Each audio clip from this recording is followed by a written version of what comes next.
kita ketahui bersama bahwa ulkus peptik adalah salah satu penyakit saluran cerna bagian atas yang kronik, ya, terbagi menjadi tukak gaster dan tukak duodenum. Nah, ulkus itu sendiri adalah suatu gambaran bulat atau oval yang ukurannya lebih dari 5 mm. Kemudian dia mencapai submukosa pada mukosa gaster dan duodenum akibat terputusnya integritas dari mukosa itu sendiri. Nah, dalam beberapa literatur juga dikatakan bahwa tukak peptik ini secara anatomis didefinisikan suatu defek mukosa atau submukosa yang berbatas tegas, dapat menembus muskularis mukosa sampai lapisan serosa, sehingga biasanya dia gampang memudahkan terjadinya perforasi. Ya, slide deh. Slide deh, Padel. Oke. Etiologi dari ulkus peptik ini sendiri, sebagaimana kita ketahui bersama, dia terbagi atas dua. Yang pertama yaitu H. pylori atau Helicobacter pylori. Yang kedua disebabkan oleh OAINS atau obat non-steroid antiinflamasi. Nah, sedangkan faktor berikut yang mempengaruhi terjadinya ulkus peptik ini adalah faktor defensif yang kita kenal terbagi atas 3 faktor. Yang pertama yaitu faktor pre-epitel, yang kemudian yang kedua yaitu faktor epitel, dan yang ketiga yaitu faktor subepitel. Nah, kemudian di faktor epitel sendiri, faktor pre-epitel ini sendiri terdiri dari mukus dan bikarbonat, di mana kita ketahui bersama bahwa mukus dan bikarbonat ini yang berguna untuk menahan pengaruh asam lambung atau pepsin.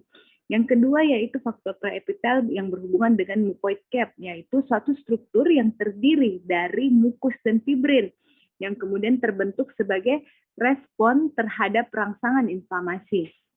Nah, yang ketiga yaitu active surface phospholipid, di mana active surface phospholipid ini dia berperan untuk meningkatkan hidrofobositas membran sel dan meningkatkan viskositas mukus. Ya, kemudian faktor defensif yang lain yaitu faktor epitel. Nah, faktor epitel ini sendiri terdiri dari yang pertama kecepatan dan perbaikan mukosa yang rusak, di mana kecepatan mukosa yang rusak ini akan terjadi migrasi sel-sel yang sehat ke daerah yang rusak untuk perbaikan. Dan kemudian berikutnya ada pertahanan seluler, ada kemampuan transport asam basa, dan faktor pertumbuhan prostaglandin, ya, dan nitric oxide.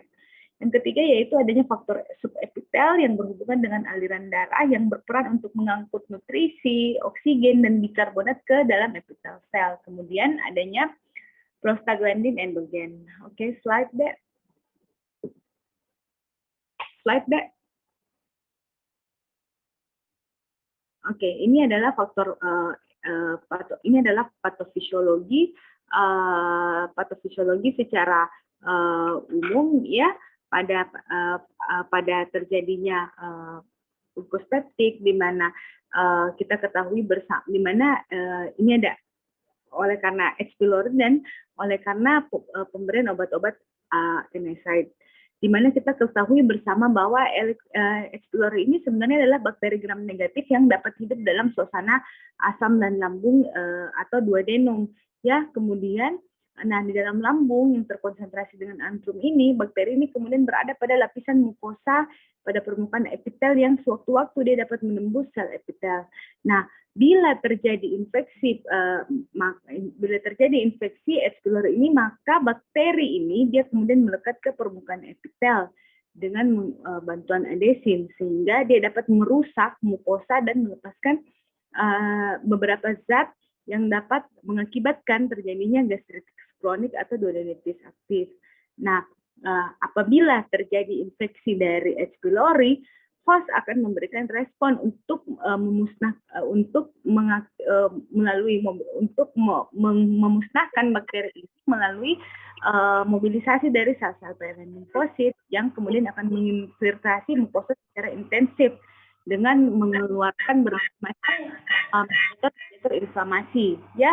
Nah, kemudian ini ada beberapa perdarahan yang kita lihat akibat terjadinya erosi pada mukosa, kemudian ada melena, ada hematemesis, ya, dan patofisiologi yang berikutnya bisa disebabkan oleh karena adanya penggunaan NSAID ya, di mana kita ketahui bersama bahwa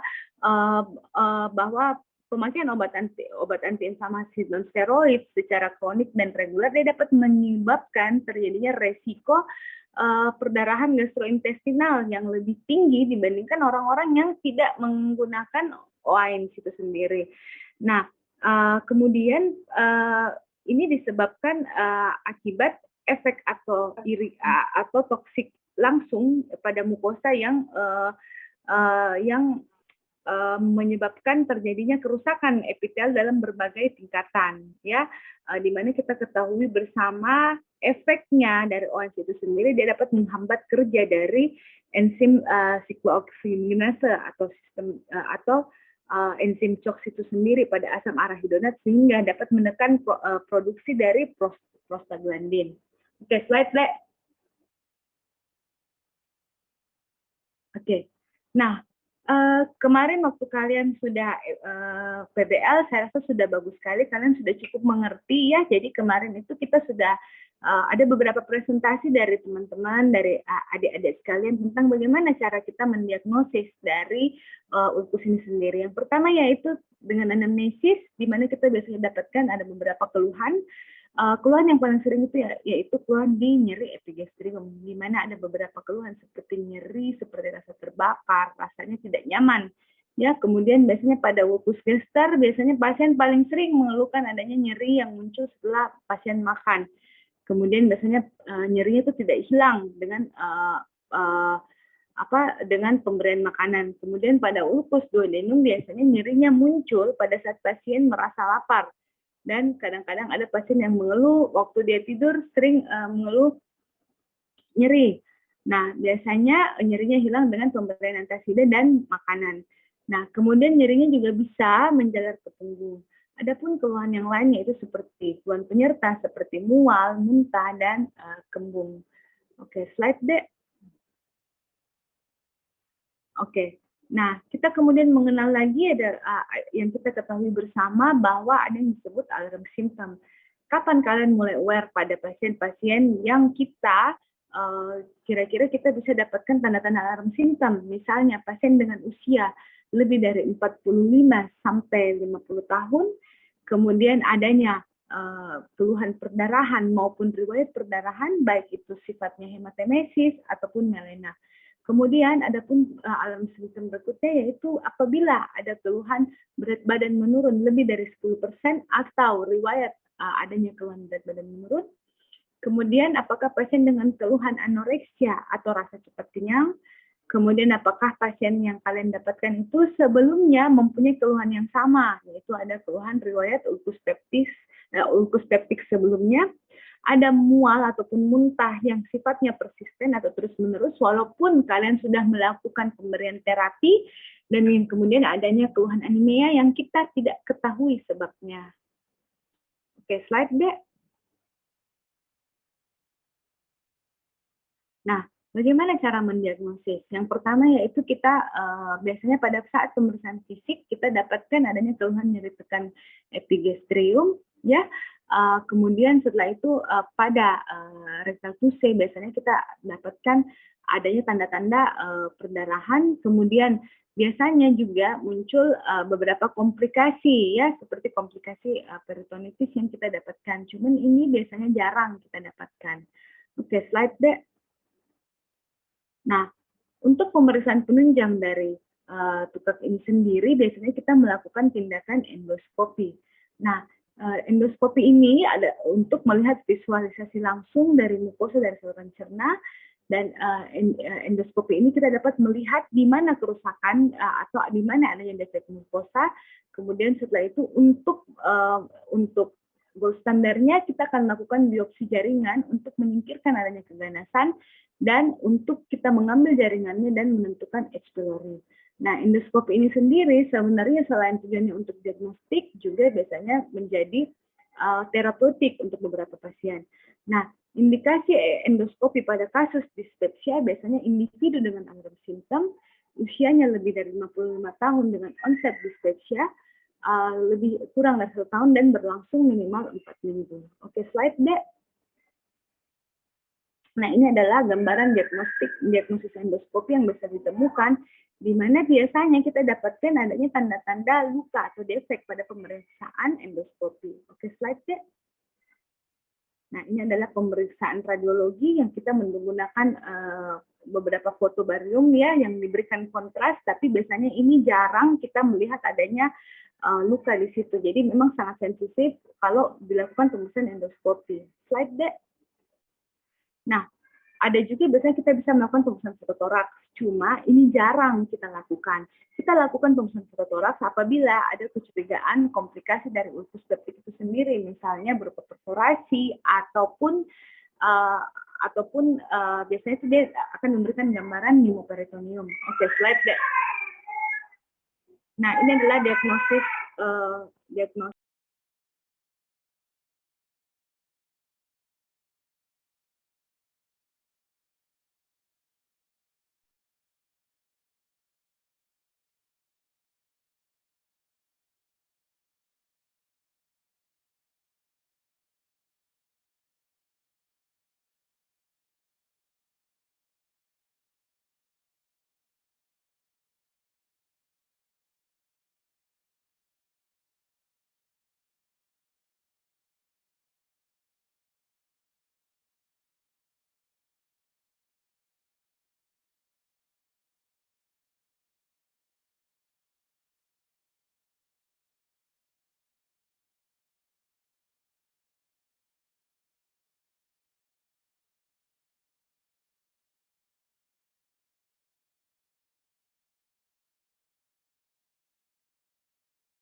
sorry deh. Nah, kemudian ada beberapa tes yang kita lakukan ya, seperti pemeriksaan. Tapi ini jarang sebenarnya kita lakukan. Ini hanya buat kalian tahu saja ya, ada beberapa tes yang bisa dilakukan untuk mendeteksi adanya H. pylori. Oke, slide deh.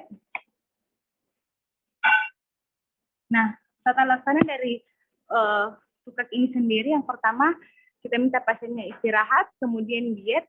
Jadi kalau kalian dapati pasien yang misalnya konsumsi alkohol, biasanya kita minta pasien untuk tidak konsumsi alkohol, kemudian diet makanan-makanan yang bisa merangsang ya, seperti makanan yang pedas-pedas ya, kemudian minuman-minuman tertentu seperti kopi, kafein ya. Kemudian kita bisa meningkatkan konsumsi makanan yang mengandung asam lemak omega 3 dan omega 6 karena memiliki efek proteksi. Kemudian selain itu kita juga pada pasien yang menggunakan orange, kita biasanya minta pasien untuk tidak mengkonsumsi orange dulu dalam waktu beberapa bulan. Slide.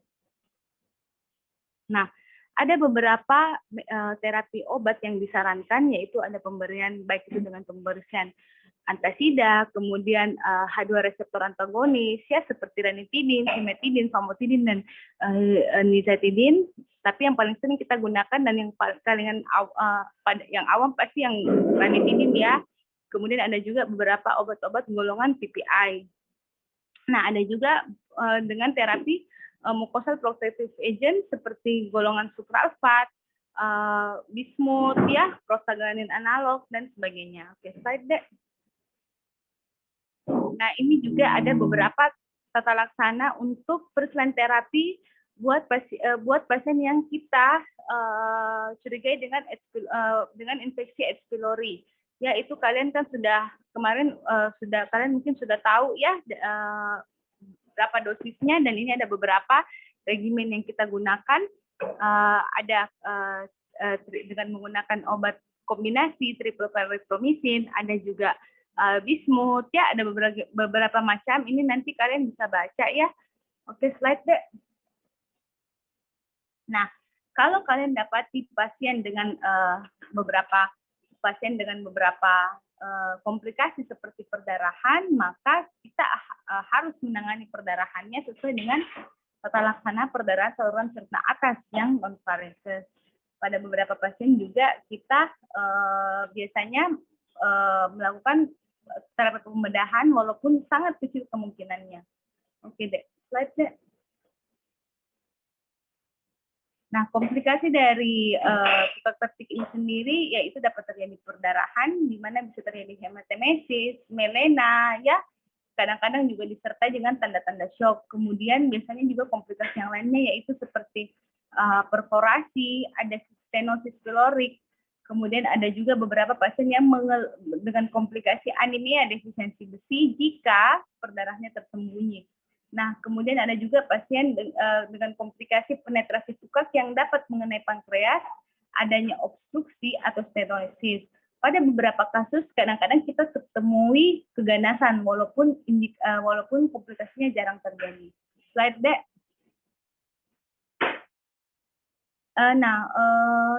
Prognosis sendiri ulcus gaster yang terinfeksi H. pylori dia mempunyai angka kekambuhan 60% jika tidak kita eradikasi dengan terapi H. pylori dan 5% jika dilakukan tindakan eradikasi dengan H. pylori. Sedangkan tukak duodenum yang terinfeksi H. pylori biasanya dia mempunyai angka kekambuhan 80% jika kumannya tetap ada dan 5% jika sudah dilakukan eradikasi. Nah, pada pemakaian OAIS atau obat antiinflamasi non-steroid, dia menunjukkan penurunan keluhan dispepsia jika kita kombinasikan dengan pemberian PPI pada 66% kasus. Jadi kalau kemarin ada beberapa dari kalian yang bertanya bagaimana dengan pasien-pasien yang sudah menggunakan OAIS ya. Jadi pada pasien yang menggunakan OAIS, biasanya memang kita turunkan dosisnya ataupun kita tetap terapi dengan OAIS, tapi kita lakukan kombinasi dengan pemberian obat-obat PPI. Nah, resiko perdarahan biasanya merupakan komplikasi ulkus yang sering pada 15-25% kasus dan biasanya paling sering pada usia lanjut. Oke, Dek? Ya, oke. Saya rasa cukup sekian ya untuk untuk tukak ini. Mungkin untuk mempersingkat waktu, Dek, padahal kita langsung saja ya. Mulai dengan ulkus. Boleh? Iya, Dok. Siapa tahu mau semua duluan, mau malam minggu toh. Oke. Kayaknya sudah lengkap ini, Dek. Padahal, Dek, teman-teman tak 106. Iya, Dok. Masih ada beberapa. Sudah lengkap ya, nanti pada yang ini saja ya, kita yang lihat teman-temannya sudah lengkap atau belum.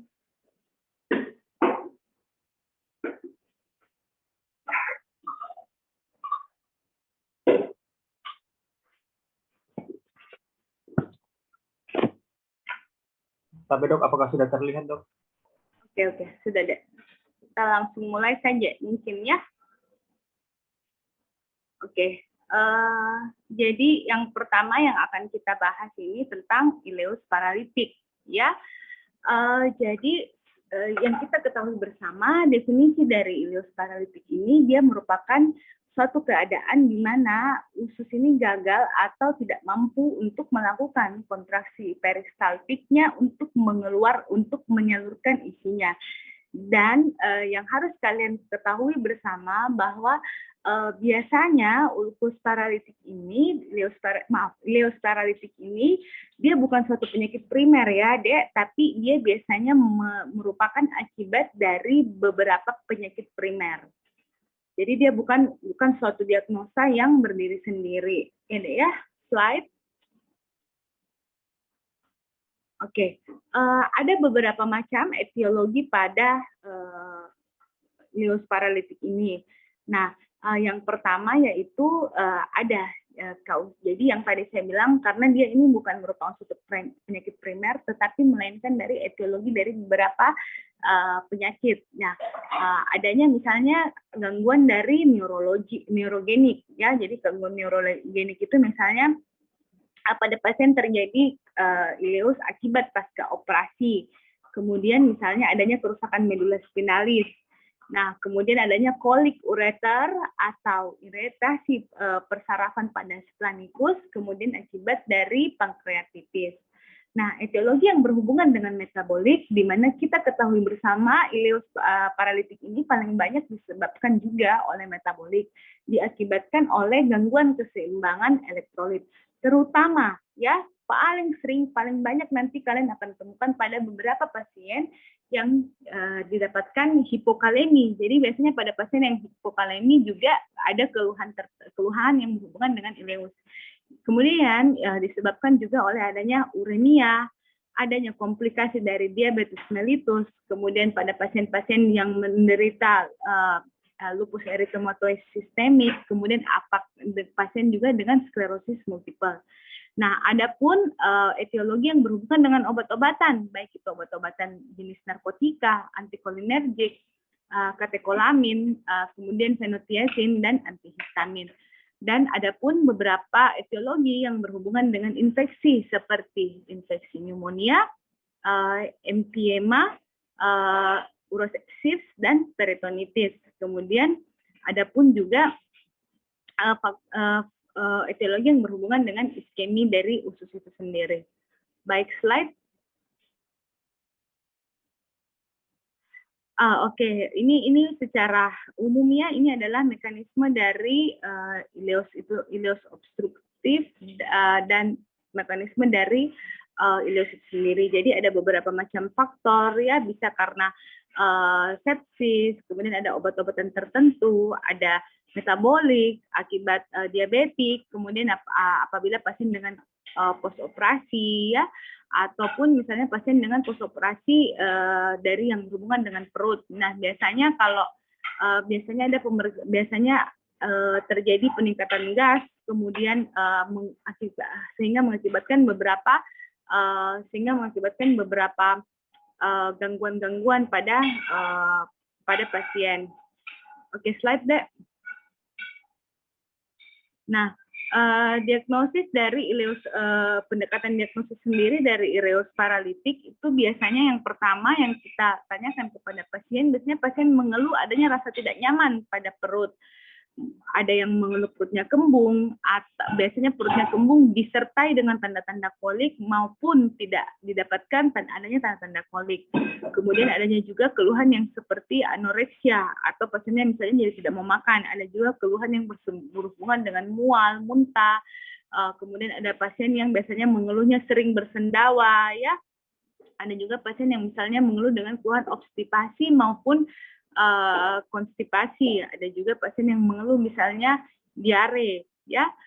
Kemudian ada beberapa pasien keluhan lain dengan disertai demam. Kemudian biasanya kita dapatkan adanya faktor risiko pada pasien yang berhubungan dengan etiologi pasien sendiri. Misalnya pasien yang setelah dilakukan tindakan operasi, adanya tindakan trauma, tindakan bedah abdomen, adanya diabetes ya, ataupun misalnya faktor yang berhubungan dengan etiologi yang lain yang berhubungan dengan metabolik seperti adanya hipokalemia maupun tanda-tanda infeksi. Oke, slide deh. Nah, pemeriksaan fisik sendiri untuk mendiagnosis daripada pasien dengan ileus paralitik biasanya memang ini derajat dari ileus paralitik bisa kita ketemukan dari derajat ringan sampai berat. Pada pemeriksaan fisik biasanya kita dapatkan tanda-tanda distensi dari abdomen, perkusi abdomen biasanya kita temukan tanda-tanda bising usus yang menurun sampai hilang, adanya perkusi pada abdomen misalnya kita dapatkan tanda-tanda timpani, kemudian biasanya reaksi peritoneal tidak ada, jadi kita tidak menemukan nyeri tekan dan nyeri lepas biasanya tidak ada. Pada pemeriksaan rectal suture biasanya rektumnya tidak kolaps dan tidak ada kontraksi. Oke, slide deh. Nah, untuk melakukan pemeriksaan penunjang, kita lakukan pemeriksaan darah lengkap, kadar elektrolit, ureum, glukosa darah, dan amilase lipase. Karena ini digunakan untuk menentukan kausa penyakit atau kausa etiologi yang mendasari terjadinya ileus paralitik pada pasien yang kalian dapatkan. Oke, slide deh.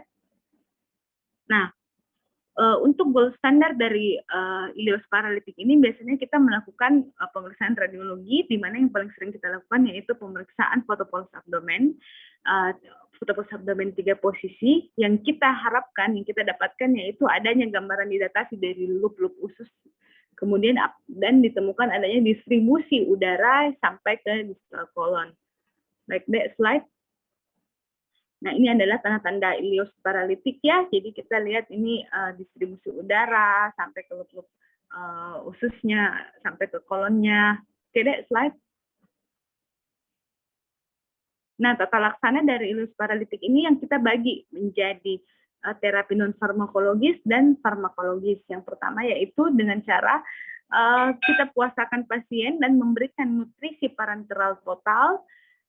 Jadi pasien tidak ada intake oral, tapi kita berikan lewat NGP. Dan ini NGT tujuannya untuk sekaligus untuk tindakan dekompresi. Kemudian bisa juga kita lakukan tindakan pemasangan kateter urin. Untuk farmakologi sendiri kita lakukan infus cairan. Nah, biasanya kita rata-rata kita gunakan 2,5 sampai 3 liter per hari disertai dengan pemberian infus-infus yang berhubungan dengan elektrolit, baik itu infus yang berhubungan dengan natrium atau kalium yang sesuai dengan kebutuhan per 24 jam.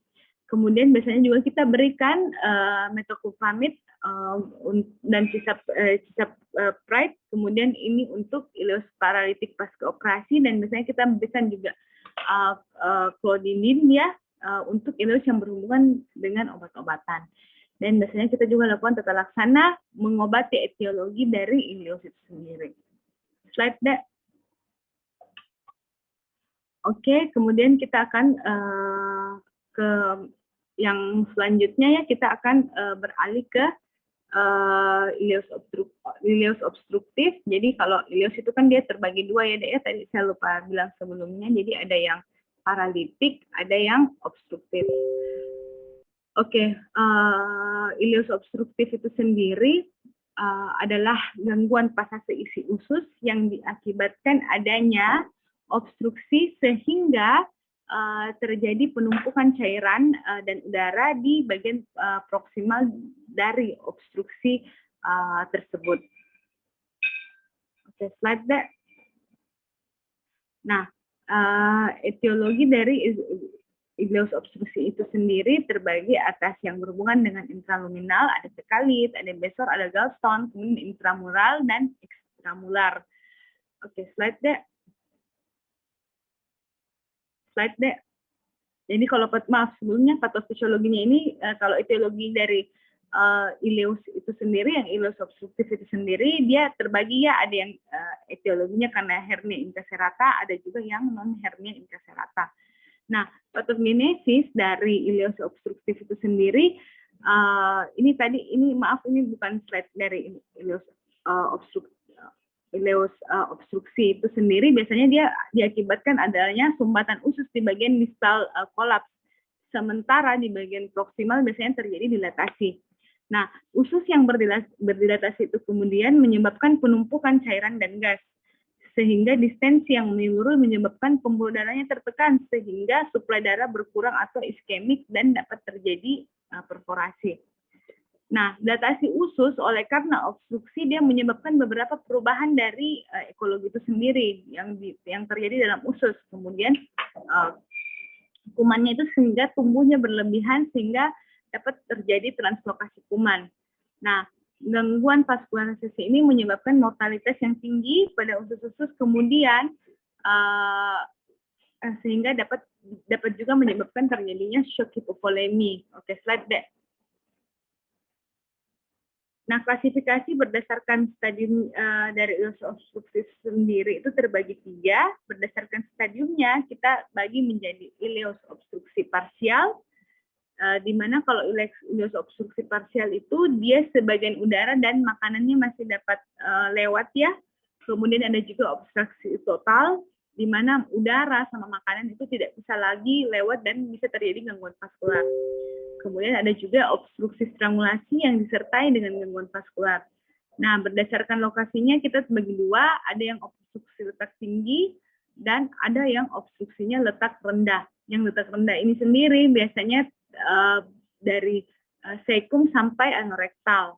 Ya, kalau letak tinggi biasanya dengan beberapa macam keluhan seperti muntah yang lebih menonjol. Kalau yang letak rendah biasanya distensi abdomen. Oke, slide deh.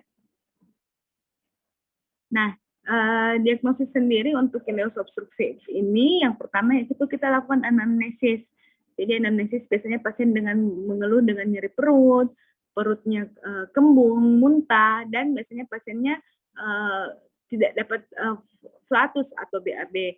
Kemudian pada beberapa kepustakaan juga dikatakan bahwa ada riwayat BAB-nya misalnya berdarah, ada diare, ada konstipasi yang berulang, dan biasanya terjadi penurunan berat badan pada ileus obstruksi yang disebabkan etiologinya disebabkan oleh tumor atau keganasan. Slide deh. Pada pemeriksaan fisis biasanya kita temukan tanda-tanda distensi abdomen, adanya tanda-tanda dam kontur atau gambaran lekukan usus, dan dam stefung, gambaran peristaltik usus yang dapat kalian lihat pada pemeriksaan fisis. Nah, kemudian pada saat kita lakukan tindakan palpasi, biasanya kita dapatkan keluhan nyeri saat kita lakukan palpasi. Kemudian pada pemeriksaan perfusi abdomen, biasanya kita dapatkan timpani, dan pada saat pemeriksaan auskultasi, biasanya bising ususnya meninggi atau yang kita sebut tanda metallic sound. Kemudian pada obstruksi yang diakibatkan oleh obstruksi strangulasi, biasanya terdapat tanda-tanda dehidrasi dan shock. Oke, slide deh. Nah, bagaimana pemeriksaan penunjang dari ileus ini sendiri? Yang pertama yaitu kita lakukan pemeriksaan darah lengkap, kemudian kita lakukan pemeriksaan elektrolit, bisa juga kita lakukan pemeriksaan fungsi ginjal.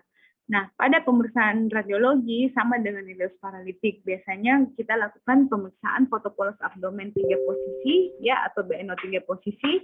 Biasanya terdapat beberapa gambaran yang kita temukan, yaitu herringbone appearance, ada step ladder appearance, jadi ususnya kayak tampak seperti tangga kalau kita lihat dari pemeriksaan BNO 3 posisi.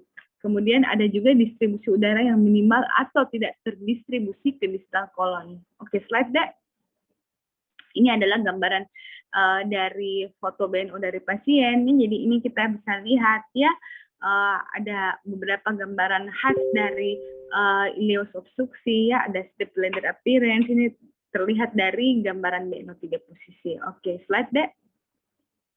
Nah, tata laksana dari ileus obstruksi ini sendiri sama dengan parsial, sama dengan ileus paralitik, di mana kita minta pasien untuk stop intake oral, kemudian kita pasang NGT dekompresi, kita berikan antibiotik, kita lakukan tindakan infus cairan, kemudian kita lihat balans cairan dengan menggunakan kateter urin. Pada beberapa kasus juga ditemukan, apalagi yang letaknya tinggi, biasanya kita lakukan tindakan terapi bedah. Ya, slide deh. Komplikasi dari ileus ini sendiri biasanya ditemukan perforasi dan peritonitis. Oke, slide deh. Nah, ini adalah beberapa ringkasan dari ileus paralitik maupun ileus obstruksi, di mana kalau kita lihat gejala klinis pada ileus paralitik maupun obstruksi, biasanya kalau ileus paralitik perutnya kembung, ada muntah, ada obstipasi.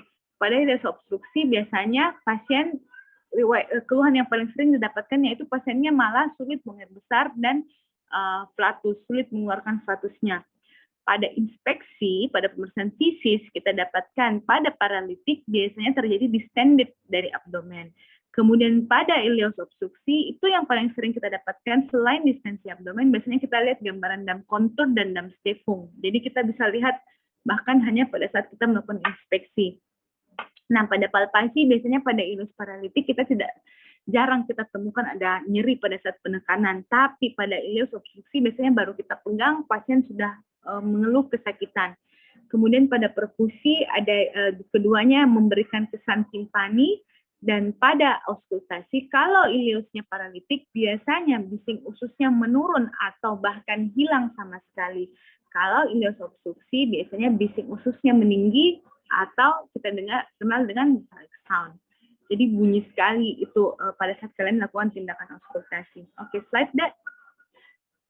Nah, pada foto polos abdomen 3 posisi, biasanya pada ileus paralitik, biasanya kita lihat bahwa dari gambaran BNO itu terjadi dilatasi pada semua lub-lub usus, kemudian distribusi udara bisa sampai ke distal kolon, dan pada ileus obstruksi biasanya kita temukan gambaran herringbone appearance, kemudian ada gambaran step ladder appearance, dan distribusi udara minimal atau tidak terdistribusi ke distal kolon.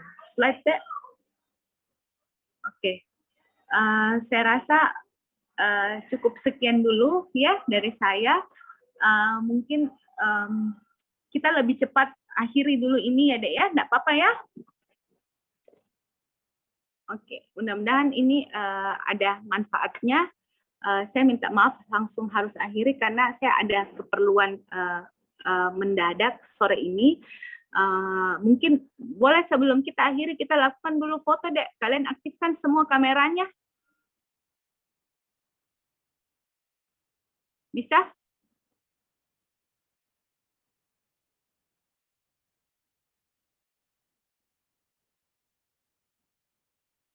Adik-adik aktifkan dulu kameranya, boleh ya?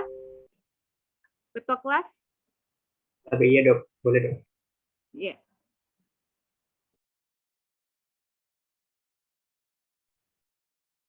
Tahu dok, saya izin memandu untuk share screen, screenshot. Mungkin kakak dan teman-teman bisa on cam terlebih dahulu. Tolong on cam dulu, Nas. Tunggu deh, Nas. Bentar.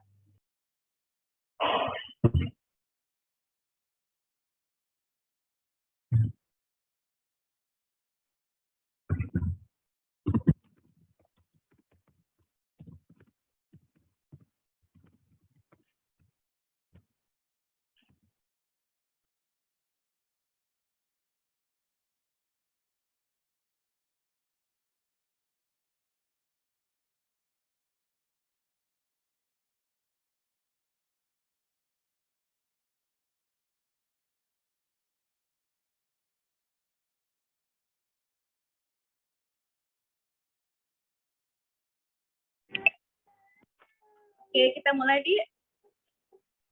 Iya dok, saya izin screenshot slide 1, 3, 2, 1. Selanjutnya slide 2, 3, 2, 1.